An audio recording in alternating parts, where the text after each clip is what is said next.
James. Welcome to Whistle Talks. It's so great to have you here with us. Thanks, Kayla. Pleasure to be here. So, today we're going to be speaking about driving revenue growth with SEO and the metrics that matter. Before we get started, could you tell us a little bit about yourself, what your expertise are, and what your company does? Yeah, sure.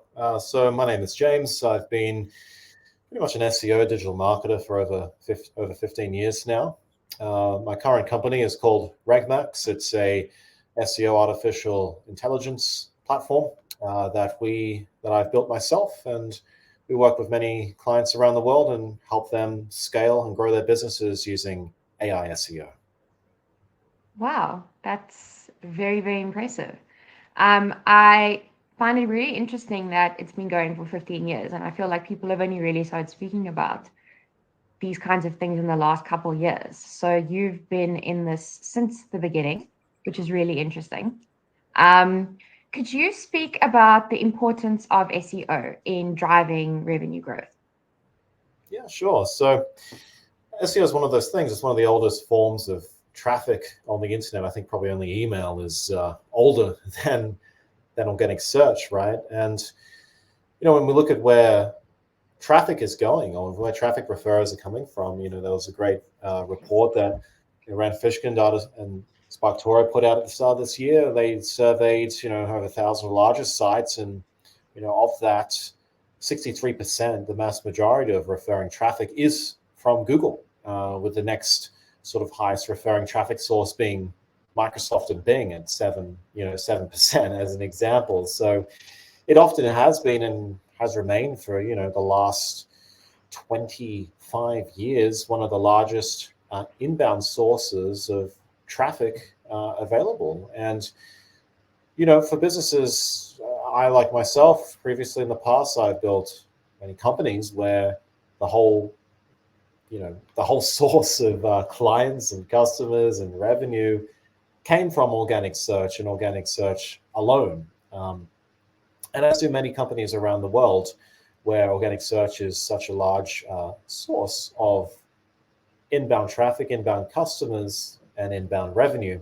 It's becoming more and more complicated to measure and attribute that, which I'm sure we'll get into later in this sort of multifaceted world that we live in. But the reality is that it is by far, out of all the marketing channels, has the most amount of traffic available. And the key is being able to, how do you best utilize that? Not only how do you get the traffic, but how do you actually turn that traffic into profit, into revenue and results for companies, so that they can actually grow as a result for it, and ideally grow in a positive, return on investment approach.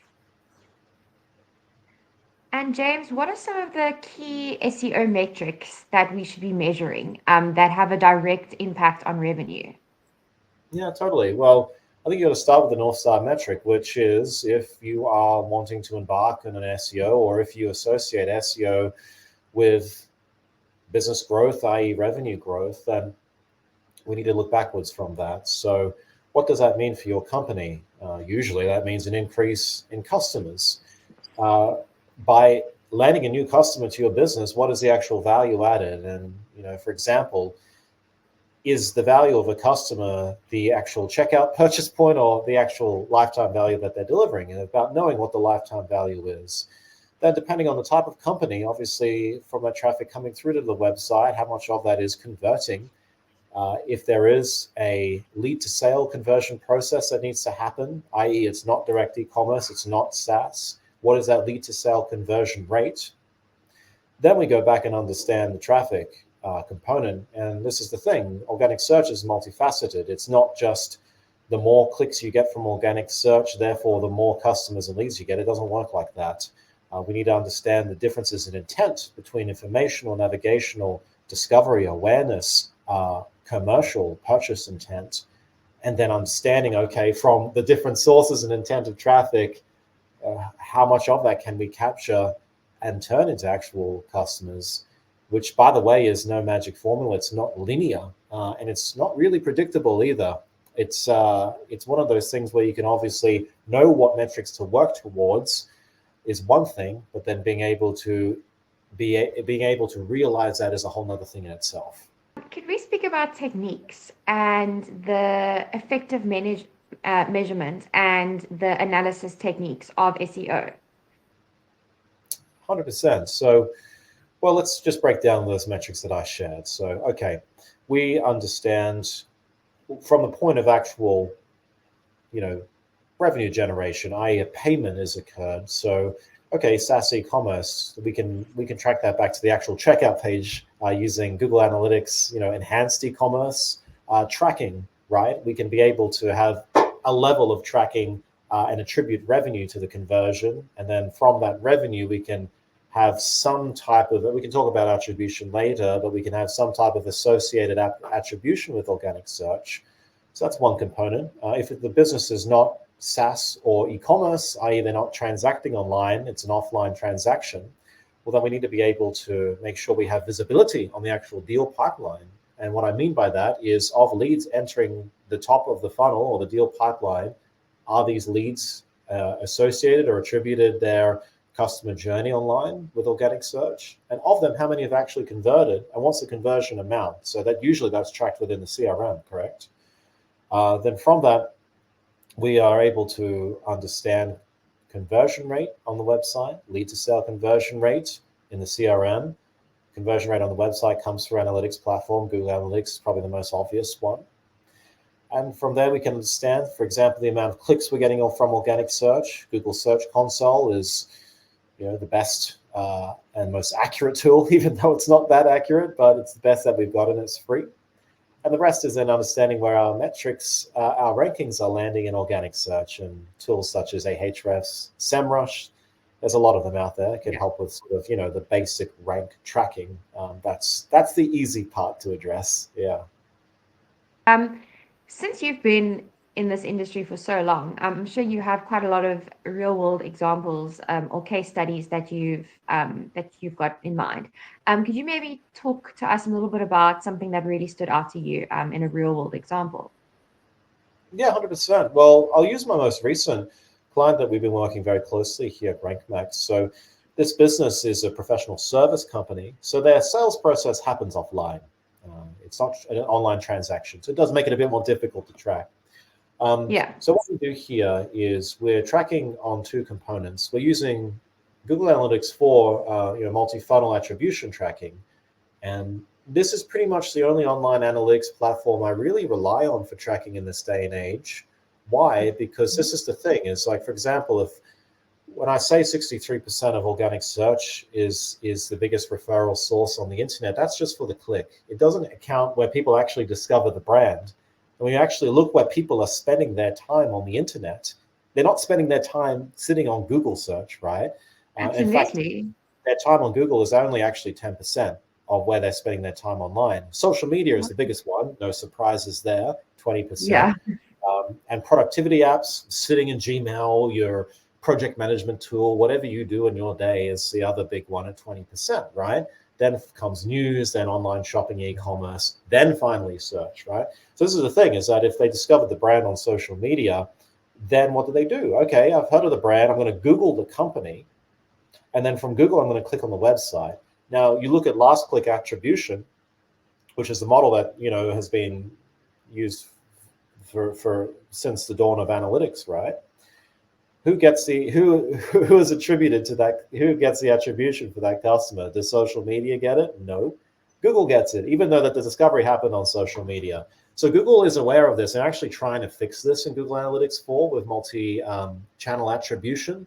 It's in the advertising reports where they're trying to associate discovery of the user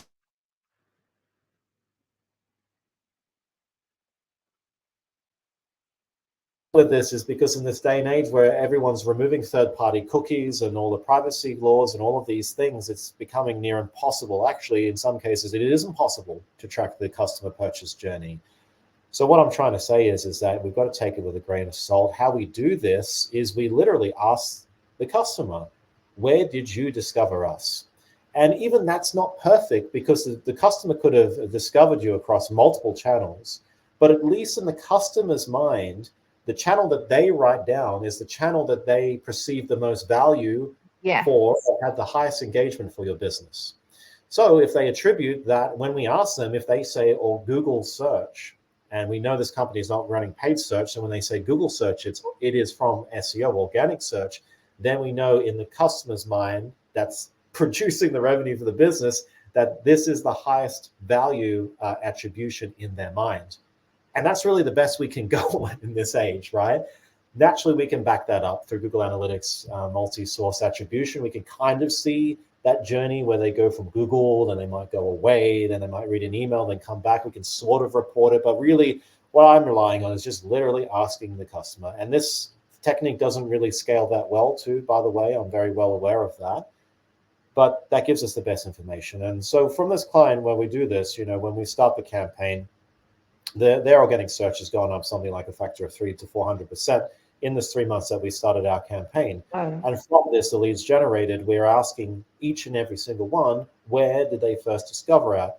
And then from the ones that identify Google search, then we track back to the CRM to see what the actual contract value. In this company, they sign long-term contracts. So in other words, lifetime value, contract value, same thing. We're assigning the contract value then to where they believe they first saw the business. And from that, with this, again, this is a manual process, but we do this, we go to this length, so then we actually understand, is their investment in organic search actually producing return? So in the 3 months we've been doing this, it's the last 3 months of where we are in August 2024. So that campaign's now produced over $250,000. And ROI is somewhere in, it's around 280%. Of that $250,000, about half of that is in gross profit. So that's how we're calculating ROI, on gross profit earned. So obviously phenomenal results, right? But this is, I guess, what is the difference that of clients that work with us here at RankMax, is that we're not just associating success on impressions and clicks. I'm not discounting impressions and clicks. They're important metric. But really, it's understanding what is the real true metric that the business wants to achieve. And in almost all cases, aside from your massive enterprises or NGOs and governments, every business wants to grow. And when they say grow, what does grow mean? They want to make more money, right? And it's about building, tracking, and measurement framework, and then fairly attributing revenue to the channel that it came from. And in our case, we just go back to old school, asking the customer, where did they discover the brand? And that's how we do it. I find that so fascinating. After we live in a world where so many things are automated and everything can be done online, but at the end of the day, the best way to kind of find results is by actually speaking to the customer and asking them the good old fashioned way of asking them, why did you find this? What did you do that? I find that so fascinating. It just shows that the whole thing of human interaction and that kind of relationship building is not dead, regardless of everything else being automated. No, you're spot on. And it's hilarious. It's like we've come full circle, because when I started in this industry in like 2007, 2008, the whole shtick was, hey, stop burning your money on untrackable traditional advertising methods. Use this brand new, shiny new object of digital marketing, because with digital marketing, we can track everything and we know exactly where your dollar is going. And to a degree, there was a reasonable, there's still reason to that, even in today's age. With the EU, the privacy laws, the deletion of cookies, with the retraction of granular tracking, which has now been growing in more and more steam over the last 2 years, it's almost forcing like marketing to come full circle and go back to how we associated value in marketing before the whole sort of tracking digital marketing era, because that's kind of where the world's going now. And we have to go back to these traditional old-fashioned inverted commas ways of associating value to our marketing spend and marketing efforts. I love that. Thank you for that. The last thing I wanted to chat to you about was just maybe if you had some tips for optimizing SEO for revenue growth. Yeah, 100%. So if you look at SEO, it's an inbound marketing channel, right? And so much SEO traffic, in most cases, and most businesses have a lot of SEO traffic, is coming from informational search. So non-commercial, non-purchase intent search. What do I mean by that? Like, for example, what is inbound marketing? That's a classic informational search term versus inbound marketing consultant near me. There's, that's a discoverability term, actually. A better one would be inbound marketing agency for hire or something like that. That's a purchase Yeah. intent, right? So high chance of someone searching that is going to want to actually hire and pay someone to do their inbound marketing for them if you can convince them effectively. Generally, where we start with SEO is actually not on solving the traffic puzzle, because it's easy to smash a site with traffic using organic search, particularly with AI in this day and age, if you know what you're doing, True. that is, of course. It Yeah. still goes back to understanding, okay, how can we then best match the organic search traffic intent with a convincing and compelling website and a brand where we have all the key components and information available to help that user, that person, see clearly that this brand can help resolve their pain points and achieve their goals and aspirations by having all key components, i.e., what I'm trying to say here is conversion optimization, and ensuring that the actual website itself is effectively well set up to convert inbound traffic, regardless if it's organic search or really any traffic for that matter, in the most efficient and effective way possible. And part of that is really ensuring, the first thing we do before we even start our campaigns, we're auditing the site front to back. We're auditing all of the key conversion pages. What I mean by that, for a service business, that would be their product service pages, their service index pages, e-commerce, your product pages, your cart, your checkout, your product category pages. These are the places we're starting first, and we're really looking at them strategically and with a fine-tooth comb to ensure, are these pages as well optimized as they can be? Do they have all the trust and proof elements? Are they loading quickly? Are they using effective H1 titles that are compelling and engaging? Is the content easy to read? Is it easy to understand? Is it actually answering the intent of the search effectively? Is it providing value to the user? Is the next step clear and obvious for them to take that next step with the business to convert? All of these components we assess first, and we want to make sure that the website is first best set up for conversions before we start throwing traffic at it. So that way it can convert traffic in the most efficient and profitable way possible, as the foundation before it begins. So for anyone that's looking to do SEO, my actual recommendation would be is to not do SEO until you're reasonably happy and confident that your website is as well optimized as it can be to capture and to convert organic search traffic in the most efficient way possible. And I find everything you say absolutely fascinating. Thank you so much for joining Whistle Talks. It's been such a pleasure having you, and we look forward to chatting to you again in the near future. Excellent, Kayla. Thanks for your time. Really appreciate it. Okay.